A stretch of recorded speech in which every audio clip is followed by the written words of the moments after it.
राष्ट्रीय किसान मजदूर संगठन ने अर्बन कोऑपरेटिव बैंक देहरादून से जुड़े एक बड़े वित्तीय घोटाले का मामला उजागर किया है।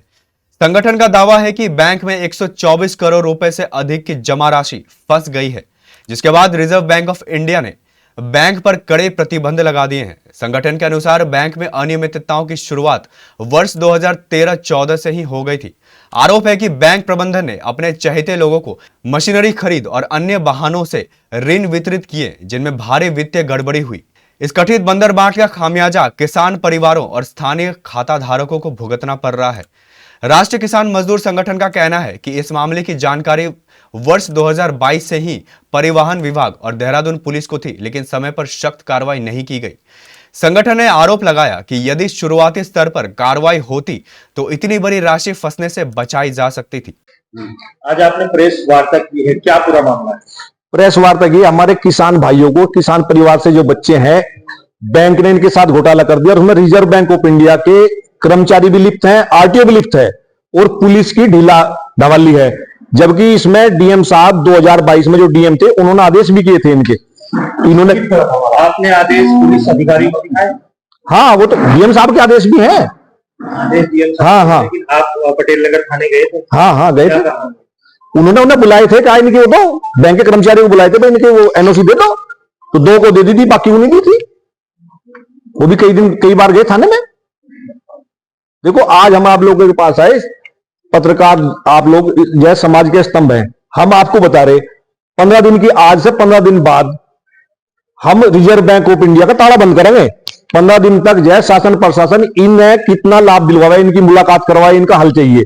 नहीं तो किसान लोग धरना प्रदर्शन करेंगे और क्या करेंगे भाई, जब डीएम के आदेश को नहीं उन्होंने मानना और एक आदमी जो मर गया उसके ऊपर थोप रहे हैं सब। डीएम साहब को आपने सूचना दी इस बारे में? दोबारा नहीं, 2022 में थी, उसी समय दी, अब तो नहीं दी। अब तो आपके पास आए तो बैंक खुली गया। उसमें जो हर साल ऑडिट होता है बैंक का, और रिजर्व बैंक ऑफ इंडिया के आदमी जैसे ऑडिट कर रहे हैं, उन्हें ऑडिट में पकड़ा ही नहीं कुछ भी। जिस तरीके से डीएम आदेश करते हैं और डीएम का कोई आदेश अधिकारी नहीं मानता, तो दोबारा आप डीएम के पास या डीएम के पास गए तो कहले करेंगे, जाओ भाई, पीड़ित आदमी और जगह जगह धक्के खावेगा, रिजल्ट कुछ नहीं है। तभी तो यहां नो बताइएगा, हम रिजर्व बैंक ऑफ इंडिया जो भाई भारत सरकार का सबसे बड़ा बैंक है, उसका ताला बंद करने हो रहे ये लोग। 25 आदमी मरते, मैं कहला मरो ना, हम तुम्हारे लिए हम तैयार हैं, धरना प्रदर्शन करेंगे, ताला बंद करेंगे उसका। अब 7 तारीख में अमित शाह जी आ रहे हैं, उनसे मिलेंगे भाई। पुलिस या तो हमें पकड़ेगी या मिलवाएगी। ये तो शासन प्रशासन के हाथ में। रिजर्व बैंक ऑफ इंडिया के अधिकारी कर्मचारियों से इनकी मुलाकात कराओगी, समस्या का हल होगा। नहीं तो धरने प्रदर्शन होंगे, फिर रैली भी रोकी जाएगी, मरने छोड़ देंगे 25 परिवारों को। आपने इसमें आरटीओ का भी नाम दिया कि आरटीओ लिप्त है। हाँ, आरटीओ इसमें इसलिए लिप्त है कि आरटीओ के पास रजिस्ट्रेशन के लिए गए, वहां का कुछ नहीं है, फिर इन्हें ब्लैक लिस्टेड कर दिया। भाई, जब पैसे कोई भ्रष्टाचारी अधिकारी कर्मचारी बैंक का पैसे खा रहा था तो दूसरों को भी दे रहा था, दूसरों को दे रहे थे, इन्हें टरका रहे थे। ब्लैक लिस्ट करने का कारण क्या था? केवल और केवल बैंक के लोग जाकर उन्हें पैसे देते, बैंक के साथ सेटिंग थी, और नहीं को इन्होंने चोरी कर रखी थी। इन्होंने लोन लिया, पैसे दे रहे थे, इनके पास स्टेटमेंट है। वर्तमान में आरबीआई द्वारा लगाए गए प्रतिबंधों के कारण खाता धारकों के पैसे निकालने पर रोक लगी हुई है, जिससे बड़ी संख्या में स्थानीय लोग, व्यापारी और ठेकेदार प्रभावित हुए हैं। कई परिवारों के सामने आर्थिक संकट की स्थिति उत्पन्न हो गई है। मीडिया से बातचीत में संगठन के राष्ट्रीय प्रवक्ता अरुण शर्मा ने कहा कि घोटाले में शामिल लोगों के खिलाफ कठोर कानूनी कार्रवाई की जानी चाहिए।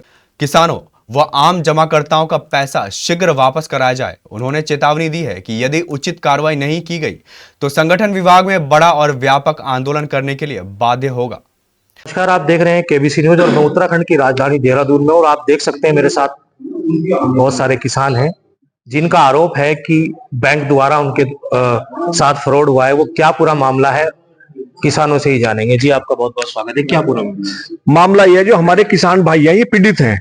इन्होंने यहाँ अर्बन कोऑपरेटिव बैंक है जो आजकल अभी वो भी है, ये तो 2015-16 से बेचारे पीड़ित हैं, ये मरने को जा रहे थे। ये हमारे पास आए, हमारा संगठन और राष्ट्रीय लोकदल के जिला अध्यक्ष हैं यहाँ।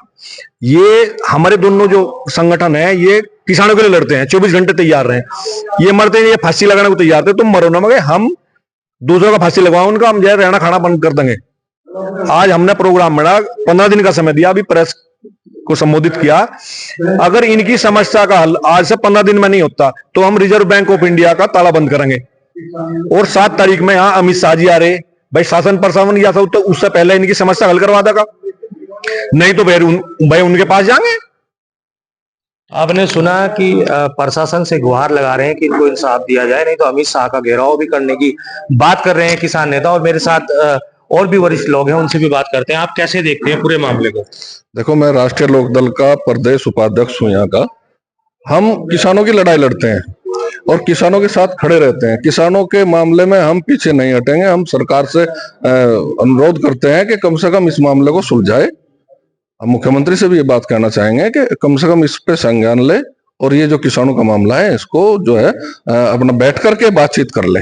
बैठ करके बातचीत करने से अच्छा होता है, न कि आंदोलन का रूप धारण किया जाए। उससे पहले क्या है, बातचीत कर ले। क्योंकि हम भी देखो केंद्र में सरकार के साथ सम्मिलित हैं, सरकार के साथ बैठे हुए हैं, लेकिन हम किसानों के मुद्दे भूल नहीं सकते, क्योंकि हमारी पार्टी है किसान मजदूर गरीबों की पार्टी है और किसान मजदूर गरीबों के ही हम मुद्दे उठाते हैं। लेकिन हम सरकार के साथ भी बैठे हैं। हम ये अनुरोध करेंगे सरकार से कि आप बातचीत करें और इनका मुद्दा जो है सुलझाया जाए। जब एक आम आदमी डीएम के पास जाता है, वहां से आदेश हो जाते हैं और आदेशों का पालन नहीं होता, उसे कैसे देखते हैं आप? देखो, अधिकारी आदेश करेगा तो भ्रष्ट जो लोग हैं ना वो इसे घुमा दें। अभी ना न्यूज़ चक्कर काटते हुए 2016 से वो मैसेज बंद हो रहे थे, जो खातों में पैसे जमा उसके मैसेज वो बंद कर रखे थे उन्होंने। और ये लेटर कभी थाने में जा रहे हैं, कभी डीएम साहब के पास, कुछ भी नहीं हो रहा था। तो मजबूरन ये है कि ये परेशान हो गए भाई। उसका तो फिर उसके लिए तो हमें सड़क पे आना ही पड़ेगा। वो व्यक्ति भी मेरे साथ हैं जिनके साथ ये पूरी घटना हुई है, उनसे भी बात कर लेते हैं कि आखिर पूरा मामला क्या है। क्या नाम है भैया आपका? राहुल रुएला। क्या पूरा मामला है? मामला ये है कि अर्बन कोऑपरेटिव बैंक में हमारा पैसा जमा हुआ, उसको 2022 में उन्होंने रिटर्न कर लिया। इसकी जब हमने जानकारी ली तब उन्होंने अपना इंटरनल मैटर बताकर हमें वहां से भेज दिया कि हम इसको अपना आप सुलझाएंगे। रविंद्र कुमार बंसल जी ने जो सारा ये प्रकरण करा है, उनकी प्रॉपर्टी भी हमने रख ली है और अब इस मामले को हम रविंद्र कुमार बंसल जी से वसूलेंगे, लेकिन हमें बार बार परेशान करा जा रहा है। आपने सुना कि जब एक व्यक्ति बैंक में पैसे जमा कराकर बेफिक्र हो जाता है, लेकिन अब ऐसा भी कुछ नहीं है। बैंकों के घोटाले भी सामने आ रहे हैं। अब डीएम साहब के आदेशों को भी नहीं माना जा रहा है। आप देख रहे हैं केबीसी न्यूज, खबर से लेकर असर तक। मामले को लेकर क्षेत्र में आक्रोश का माहौल है और प्रभावित खाता धारक न्याय की मांग कर रहे हैं।